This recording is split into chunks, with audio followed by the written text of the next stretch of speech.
Les Français dévorent aujourd'hui 89 kg de viande par an. À l'échelle mondiale, c'est plus de 65 milliards d'animaux abattus par an pour satisfaire nos appétits toujours plus carnés. La consommation de viande s'élevait à 309 millions de tonnes en 2013 et pourrait atteindre 465 millions en 2050 dans un monde à plus de 9,5 milliards d'humains. Le coût en eau.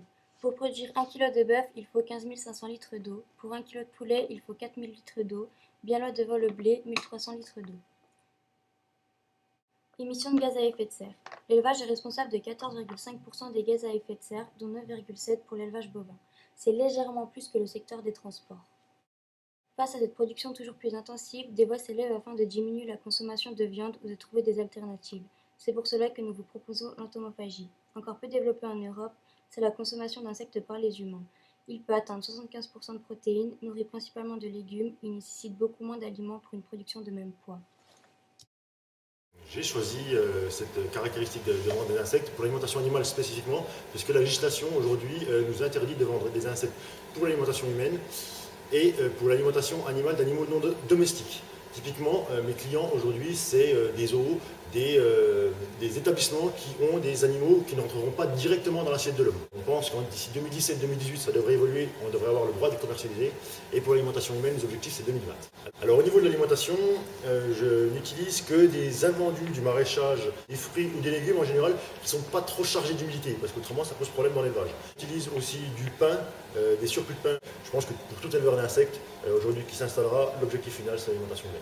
Alors, si on parle un peu de prophylaxie chez les insectes, aujourd'hui, il n'est pas avéré en fait d'agents pathogènes. La littérature n'évoque pas d'agents pathogènes chez les insectes.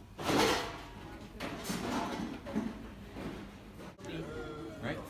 On les accuse. Ça c'est pas bon ça. Nature, Ça c'est spécial. Oh, un goût légumes. Dès qu'il y a un peu dès qu'il y a un peu d'épices, hein, ah mais nature c'est pas bon.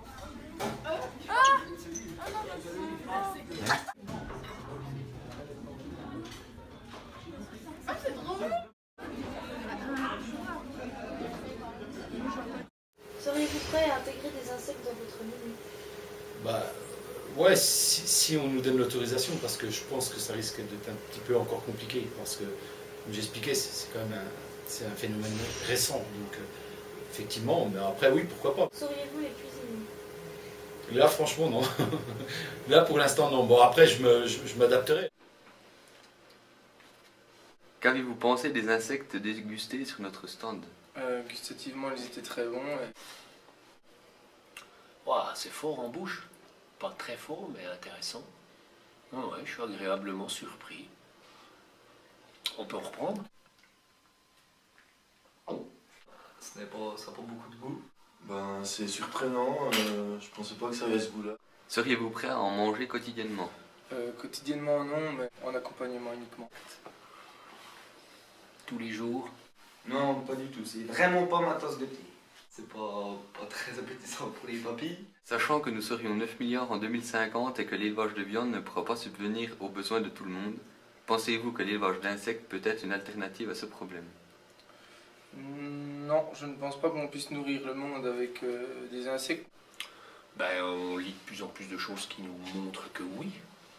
Hein, soit directement, comme vous venez de le faire ou de me proposer, ou alors indirectement, puisqu'on peut nourrir par exemple des poissons avec des insectes, de la farine d'insectes, et avoir des écosystèmes plus en équilibre. Oui, pour ceux qui aiment éventuellement, mais pour moi, je suis éleveur, alors je mangerai toujours de la viande. Il faudra en manger vraiment à grande quantité pour se nourrir. Est-ce qu'on pourra avoir une alimentation qui serait faite que d'insectes? Je pense pas. Après oui, ça peut combler des problèmes des carences en protéines, parce que je sais que c'est des aliments qui sont très riches en protéines. Si on écoute bien les médias, parce que effectivement, oui, je crois que on sera nourri par des insectes. Les insectes peuvent être, et j'en suis certain, une alternative à la viande. Donc on ne prône pas le remplacement de notre alimentation actuelle, typiquement bovine ou volaille, par des insectes, mais plutôt une complémentarisation. C'est-à-dire que parfois, plutôt consommer des insectes que de ce type de viande-là, parce que les insectes ont un impact moindre sur l'environnement. C'est vraiment une forme d'élevage d'agroécologie. En voilà une solution, c'est l'entomophagie. Êtes-vous prêts? Vous êtes sûr?